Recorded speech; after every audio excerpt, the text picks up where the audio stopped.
بعد الحمير ولا بعد الأغبياء والجهلاء صيفطوا لي في الخاص: يا سي انت ما فيكش الوطنيه وانت مع الجزائر ومخلصينك وداك الشيء، علاش داك الشيء كتقول الجزائر غتغلبنا؟ انا راه ما قلت والو في داك الفيديو. انا نكمل لك في هذا الفيديو. ما كتبغيوش الحق. واش بغيتي نبقاو نكذبوا حتى تنوض الحرب والتخلى ضربونا؟ الجزائر ما عندها ما تخسر. والجزائر كتله وحده. داكور كاينين واحد الناس ديال القبائل كيقولوا راه، ولكن لنا الحرب راه تيولاو راجل واحد، كلشي كيولى جزائري. راك شتي مع فرنسا مليون ونص شهيد يجيبهم لك في جوج دقات. ما عندهم ديك الساعه لا تفريقه لا والو. ولكن المغرب عندنا مشاكل، عندنا مشاكل فريمون، عندنا مشاكل. واش كتظنوا الا ناضت الحرب غادي يجيو ريافه يدافعوا على الرباط ولا كازا؟ كتظن ريافه مع المغرب؟ ريافه راه مع الجزائر. اغلبيتهم، ما نقولوش كلهم، ولكن الاغلبيه، لانه تضروا من وقت اللي خرجوا كيغوتوا بغاو الحوت والسرديل. شي تطحن في الكاميو وشي تعطى له 20 عام وما عمرهم غادي ينساو هذا الشيء. فحاقدين على المغرب. راه الاكثريه كيطلعوا يسبوا كلهم ريافه ودايرين رايتهم وبغا يديروا الدوله ديالهم وطالع عليهم الدم. هما اللي كاينين في هولندا وكاينين في بلجيكا وعدد ديال الناس. هادو اللي عندهم الفلوس وعندهم القدره باش يديروا الحرب هما ما غاديش يشاركوا. اقل حاجه ما غادي يكونوا لا هنا ولا هنا. اما باش تعول عليهم يهزوا السلاح ويمشي يدافعوا على المغرب راه امبوسيبل. الصحراوه كذلك ما تعولش عليهم. ماشي حيت خايبين، لانه الصحراوه مزيانين، ولكن ما غيقدوش يقتلوا خوتهم. تظن انت واحد في العيون ولا في الداخله غادي يمشي يقتل البوليزاريو؟ البوليزاريو راه كلهم ولاد عمهم ولاد خالتهم ولا جدهم، كلهم مغاربه هذوك. شكون هذا اللي غادي يمشي يقتل ولد عمو ولد خالته؟ بالعكس، يقدروا يلقاوها فرصه باش يقسموا البلاد وياخذوا العيون وياخذوا كل شيء ويديروا دولتهم. لان كيعانيوا من هذه الحكومه، والفلطه كلها من هذه الحكومه ديال هاد خنوش وديال هاد الوزراء ديال جوج دريال اللي خلاو المغرب يوصل لهذه الحاله. غادي تعول على كازا ولا الرباط. الاكثريه ديالهم دخلوا للحبس، جورناليست ولا ناس اللي كيدويو في منظمات كلهم دخلوهم للحبس. كيفاش واحد داخل الحبس ومهمش، وفي الحرب غتعطيه انت السلاح ويمشي يدافع على المغرب ويدافع على الوطن؟ يعني ما لقى حد يدافع عليه. بحال مثلا انا نط الحرب غادي نهز انا السلاح وغنمشي ندافع ضد الجزائر، علاش؟ وانا عندي مشكل قبل ما يكون عند الجزائر، عندي مشكل مع المغرب. ما مولني في افلامي، ما تهلا فيا ودا لي الارض ديالي هكاك عروق بوراقيه بكل شيء وجري عليا. كيفاش غادي تهز انت وتقول ندافع على الوطن؟ اش من وطن مثلا؟ وعادات ديال الناس بحالي. دونك شكون اللي غادي يمشي يدافع؟ الناس ديال الخنيفره ولا الناس ديال التيفلت ولا ديال الخميسات؟ ما فهمتش انا كيفاش هذا المغرب غيدخل 24 ساعه. كي قال لي واحد خوينا مصيفط ليا بلا حشمه عليا واحد مكلخ: المغرب في 24 ساعه يدخل العاصمه الجزائريه.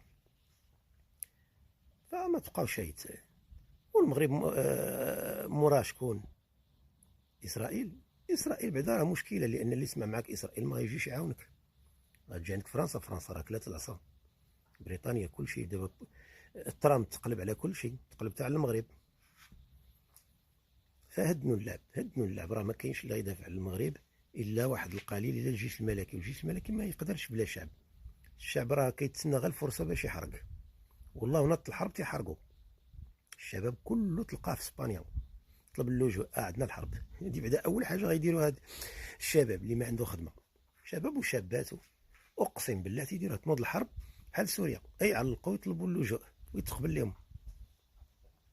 غتعول على الناس ديال الرباط والسلا ودوك الناس اللي جالسين كيديروا المهرجانات دابا وكيديروا الموازين. هذوك عطينا الشطيح والردي، حنا تكون شي حاجه يهزوا ولادهم يمشيو للميريكان وعندهم فلوسهم في سويسرا. شكون اللي غادي يبقى؟ شكون اللي يبقى؟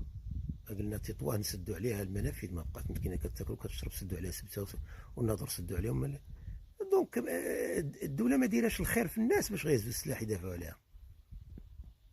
عندك بقاو تكذبوا على راسكم الوطن وكذا ونديروا ونفعلوا ونتركوا غادي يبقاو هذوك الناس اللي عايشين في ديك في داك الشعر وداك الشيء ديال الشعارات وعاش المغرب وعاش الصحراء المغربيه وطاطا. هما اللي غادي يبقاو ديال تيك توك. هذوك ما قادين يهزوا تاموس، ماشي غيهزوا كلاشينكوف. قادينش ولا كاين الجيش الملكي مسكين هو اللي غادي ياكل الدق. والجيش الملكي راه 50 سنه هو جالس تما، راه تهلك بالصحراء والجوع والعطش، تا هو راه كيشكي شحال من واحد دار اللجوء. فطلبوا الله، طلبوا الله يهدي الله الجميع، يهدينا ويهدي الجزائريين، ما تكونش حرب، وطلبوا الله يجي شي حل. والحل ان شاء الله يكون يعني للثلاث اطراف، لان كل شيء خسر، ماشي غير المغرب اللي خسر. المغرب عطى فلوس ودار اجتماعات ودار اشهارات وعطى للناس فلوس وكذا باش يعترفوا، وداك الشيء كتعترف وحده وكتخرج وحده وتدخل وحده. والجزائر كذلك حتى هي عطات فلوس وتكلفات بالمعيشه ديال البوليزاريو، والبوليزاريو كذلك حتى هما ضاعوا منهم ناس فكل شيء ضايع، وكل شيء باغي يريكيبيري، يعني يعوض راسو. فما يمكنش غدا الصحراء المغربيه الله يهنيكم نتوما تبارك الله عليكم، وتمشي الجزائر تنعس ويمشي البوليزاريو ينعس، راه ما كايناش هذه. لذلك خص شي حل وسط.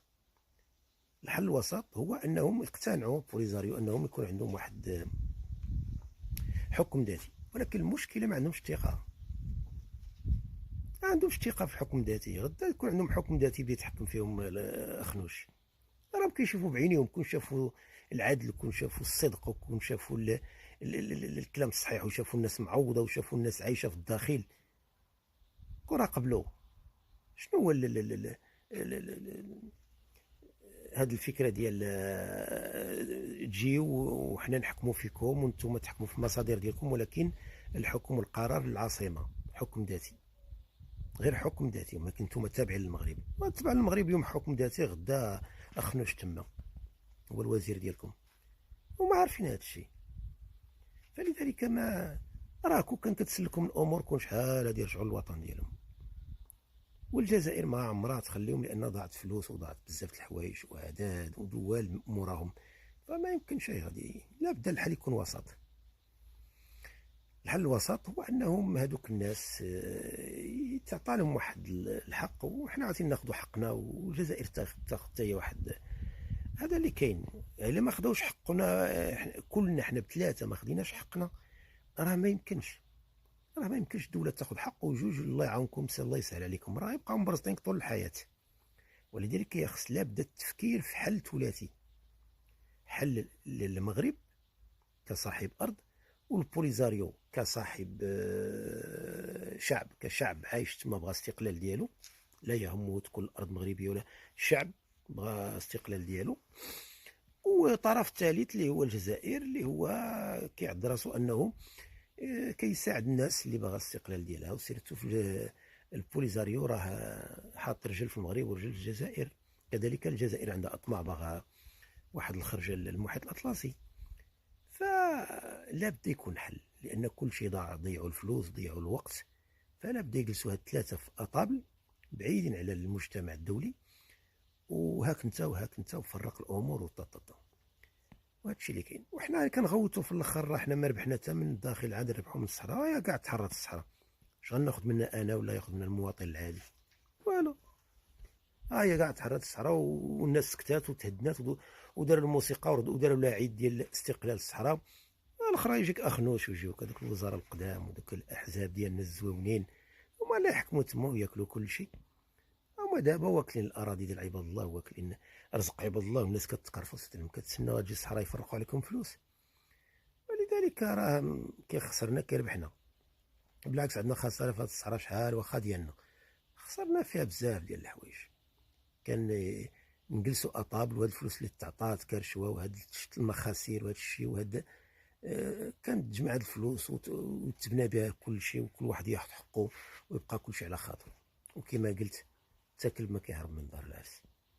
كون كان المغرب يعني بلد ديمقراطي، ما غاديش يمشيو هادو كيطلبوا اللجوء الى الجزائر ويطلبوا استقلال الدوله، غادي يكون عاجبهم الجو في المغرب. ولكن الحكومه اللي جات كتخرع على الشعب. فلذلك ما حتى واحد ما عاجبه هاد الحكومات كاع اللي دازوا، ولا هاد الحكومه الجديده كيفاش كتنتظر مثلا البوليزاريو تقول له الوطن غفور رحيم، رجع فين غيرجع؟ والله يهدي ما خلق، والله يبعد علينا الحرب. حاولوا تفهموا.